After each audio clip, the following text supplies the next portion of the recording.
मां त पाण खे ख़ुशि नसीब सम्झंदो आहियां। अहिड़ो हमसफ़र साथी जो आहे। असां मिस्कीन आहियूं, ग़रीब आहियूं, झापरे जे पुॼण जहिड़ा न आहियूं बाबा साईं। मूंखे मौला जी ज़ात जो कसम आहे, रीढ़ीअ ते चढ़ खामियां कंदो आहे। अस्सलाम वालेकुम दोस्तों, अॼु जी नई अपडेट में तव्हां सभिनी पहिरीं खे ख़ुशि आमदीद। पहिरियों तव्हांखे ख़ुशख़बरी जूं मुबारकूं हुजनि।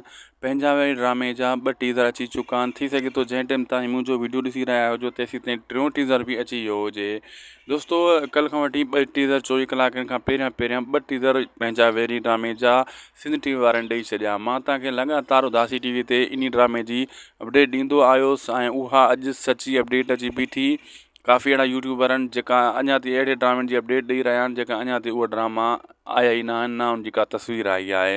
ऐं अॼु तव्हांखे यकीन अची वियो हूंदो त असां जेका अपडेट ॾींदा हुआसीं उहो कंफर्म हूंदी हुई।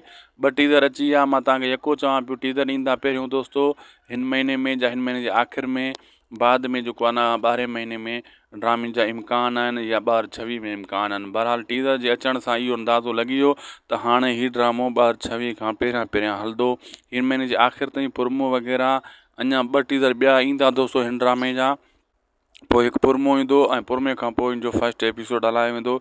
यानी हिन महीने जे आख़िर ताईं पुरमो वग़ैरह टीज़र अची वेंदा ऐं नेक्स्ट महीनो जेको 12 आहे उन में जेको आहे पहिरियों एपिसोड जो इम्कान आहे, न त 2026 त पको ई पको आहे।